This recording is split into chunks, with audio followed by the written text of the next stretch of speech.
చాలా basic treatment in infertility tablet మెథడ్తో ఇచ్చే ట్రీట్మెంట్ ఓవ్యులేషన్ ఇండక్షన్ గురించి మాట్లాడతాను.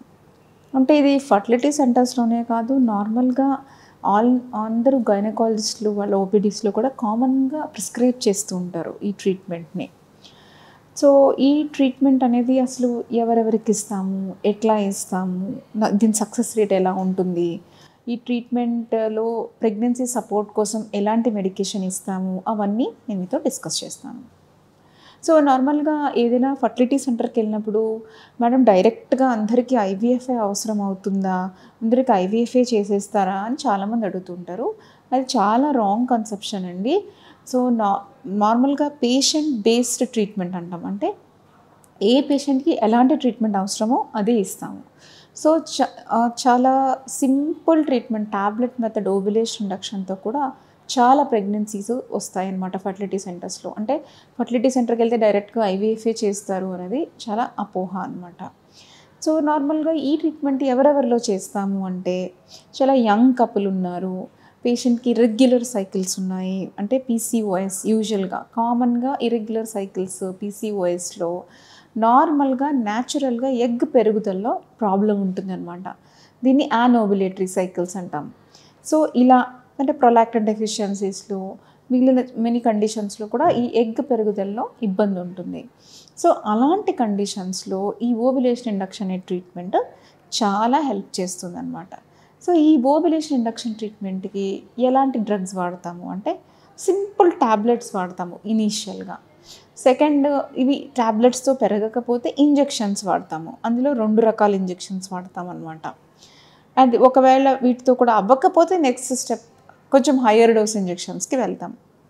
ఈ ఇంజెక్షన్స్తో పాటు అడ్జువెంట్ థెరపీ ఇస్తాం. అంటే ఒకవేళ ఫర్ ఎగ్జాంపుల్ పీసీఓఎస్ అనుకోండి, వాళ్ళకి ట్యాబ్లెట్స్ ఇంజెక్షన్స్తో పాటు మెట్ఫార్మిన్ అనే ఒక మెడికేషన్ ఇస్తాము, మయోఇనోసిటోల్ అనే ఒక మెడికేషన్ ఇస్తాము. ఇంకా వీటికి కూడా రెస్పాన్స్ రాకపోతుంటే అప్పుడు ఇంకా హయ్యర్ అంటే అడ్జువెంట్ థెరపీస్ ఇస్తాం, స్టీరాయిడ్స్ ఇస్తాము. ఇట్లా ట్యాబ్లెట్స్ అనేవి పెంచుకుంటూ వెళ్తాం అన్నమాట.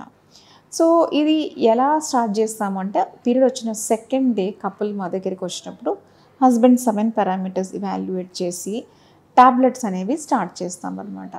ట్యాబ్లెట్స్ స్టార్ట్ చేసిన తర్వాత ఒక 7th or 8th డే పేషెంట్ని పిలుస్తాం. అప్పటికేమైనా సెలక్షన్ అనేది జరిగి ఎగ్ అనేది గ్రో అవుతుందా చూడడానికి ఒక స్కాన్ చేస్తాము.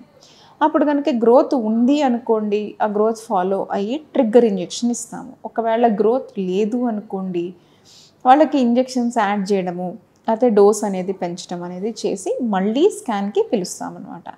ఇలా ఎగ్ గ్రో అయిన తర్వాత ట్రిగ్గర్ ఇంజెక్షన్ అంటే ఎగ్ మెచ్యూర్ అయ్యి రిలీజ్ అవ్వడానికి ఇంజెక్షన్ అనేది ఇస్తాం.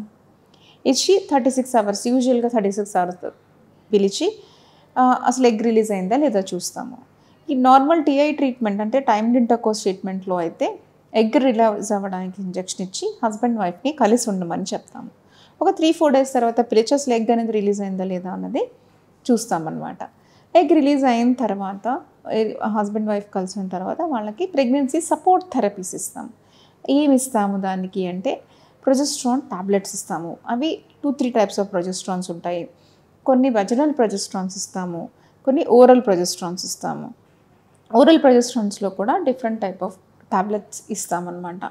ఇవి ఎందుకు ఇస్తాము అంటే ప్రెగ్నెన్సీ వస్తే దాన్ని సపోర్ట్ చేయడానికి, అంటే ప్రెగ్నెన్సీ హార్మోన్ మన బాడీలో ఆల్రెడీ ప్రొడ్యూస్ అవుతున్న హార్మోన్ కొంచెం ఎక్కువ అమౌంట్లో ఇస్తే మంచి సపోర్ట్ అనేది కాజ్ చేసి ప్రెగ్నెన్సీని నిలబడడానికి హెల్ప్ చేస్తాయన్నమాట. సో ఇలాగా ఓవ్యులేషన్ ఇండక్షన్ ట్రీట్మెంట్ డే 2 నుంచి ట్రిగ్గర్ ఇంజెక్షన్ వరకు ఇచ్చి తర్వాత సపోర్ట్ అనేది చేస్తామన్నమాట. సో ఇలా ఎన్ని సైకిల్స్ వరకు చేయొచ్చు అంటే నార్మల్గా 6 to 7 cycles వరకు ఈ ట్యాబ్లెట్ ట్రీట్మెంట్ అనేది ట్రై చేయొచ్చు. ఒక లెగ్ పెరిగి రిలీజ్ అవుతుంటే 6 to 7 cycles మనం డెఫినెట్గా ట్రై చేయొచ్చు యంగ్ కపుల్ అయితే. అదే ఏజ్ అబవ్ 35 వాళ్ళకి ఎక్కువ రోజులు ఈ ట్రీట్మెంట్ అనేది ట్రై చేయడం సజెస్టబుల్ కాదు. ఎందుకు అంటే 35 years తర్వాత ఎగ్ క్వాలిటీ అనేది తగ్గిపోతూ వస్తుంది. అందుకని ఈ ట్యాబ్లెట్ మెథడ్ సక్సెస్ రేట్ అనేది తగ్గిపోతూ వస్తుంది.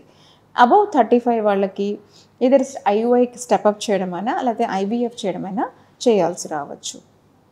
సో మేడం ఈ ట్యాబ్లెట్ ట్రీట్మెంట్ తీసుకున్న తర్వాత ఎప్పుడు ట్రీట్మెంట్ స్టెప్అప్ చేసుకోవాలి అని అడిగితే 6 to 7 సైకిల్స్ ట్రై చేసాము, ఇంకా సక్సెస్ రావట్లేదు అంటే ట్రీట్మెంట్ నెక్స్ట్ స్టెప్కి స్టెప్అప్ చేస్తాం, ఐయుఐకి స్టెప్అప్ చేస్తాము.